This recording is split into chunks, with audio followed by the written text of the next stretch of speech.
Okay, so here we are. We have set up with what's called a vert pull. So it's a metal device that has a vertical block on it. So my mom has her shin against that pipe, and therefore it'll prevent her knee from coming forward. We're doing reverse lunges with a slider. So you can go ahead and start when you're ready, Mom. And what we're focusing on is keeping from her knee to her shoulder in a straight line. Now it's okay if she tilts, but we're trying to keep that in a straight line.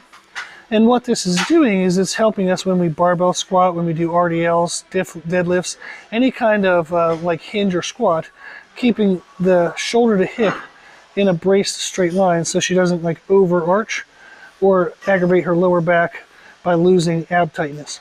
So she's going to, again, just kind of keeping that shin blocked so the knee doesn't go forward and over-involve the quad.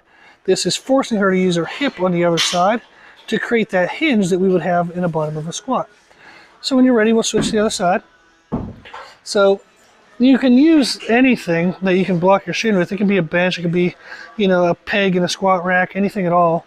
Just something that gives you the cue to not move this knee forward. So again, when she goes ahead and starts, she's trying to keep this part of her body in a straight line. Try not to over-contract her lower back by loosening her abs. And you can see it's really loading the hip structure on that front leg. Now her back leg is there for balance. It's helping her just kind of be mindful of her positioning, and it helps us have more control throughout the full range of motion. If we were doing this without the slider and she was just kind of dropping back as a regular lunge would be, she wouldn't really have any loaded tension in the middle of the movement. She would just be dropping to the bottom and driving to the top. So this is keeping that loaded tension throughout the middle range. So again, you can see we're loading that hip. It's a great way to strengthen the hip. It's going to build awesome hamstrings, excellent glutes. Come on back over to the other side.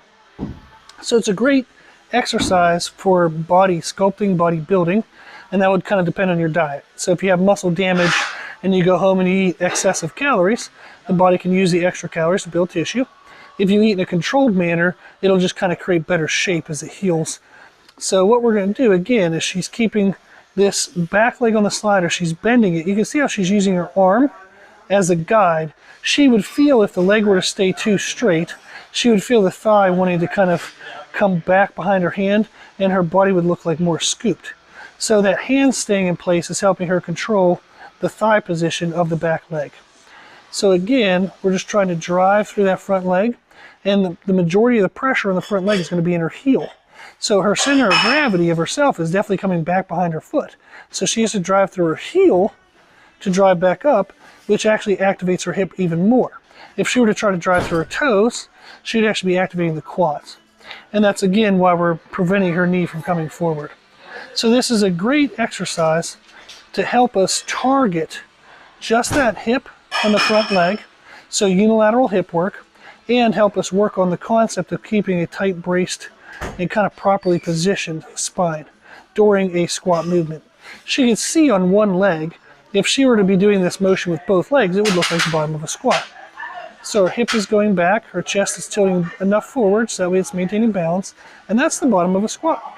Now it is a little bit further back than a normal squat would be because we have a balance in the back leg, but it's teaching that hip hinging look of a squat rather than arching through the lower back, rather than coming forward into the quads. So it's really helping to build all those tissues.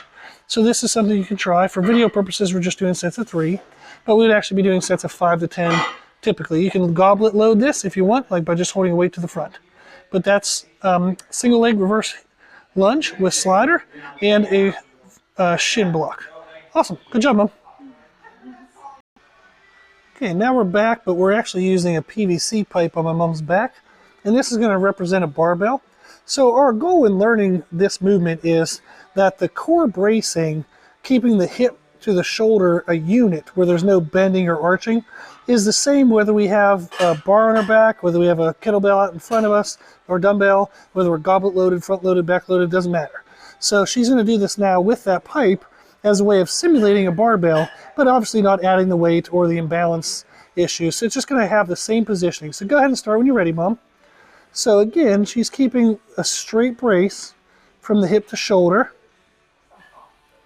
and driving through the heel and making sure that nothing loosens in there. So she wants this area from the hip to the shoulder to be tight the whole way down, And she's going to have it be straight the whole way up. Yeah, so she's trying not to arch her back on the way down, which improperly loads her lower back and her quad and would actually kind of deactivate or use less of the hips and eventually actually cause pain to the hip. So that was good. Let's go to the other side. So we'll do 3 on each side twice through. So now we do the other side. And again, like we said, is you can do PVC pipe cheap and easy. You can use a broomstick.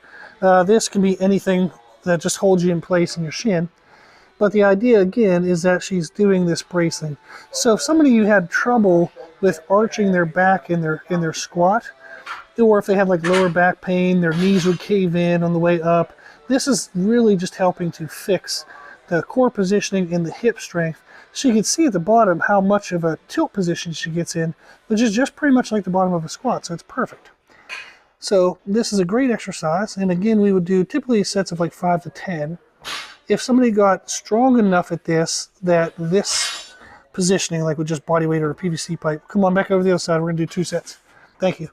So if this becomes too easy, you can start to load this actually with a bar, like in a squat rack. You can try like goblet holding. So you can do some type of added resistance. Even a safety squat bar will be less of a worry of the bar like kind of like falling off of you or rolling off of you. But it's just kind of getting used to it with body weight first.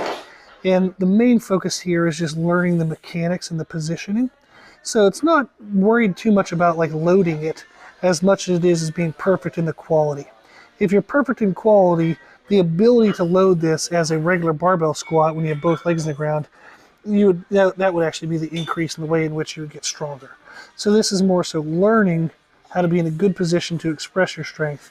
And the quality of this is definitely the main focus rather than the weight load. So again, now we'll watch her get the last set in. So again, the cues, we have some kind of shin block where our shin will stay in place.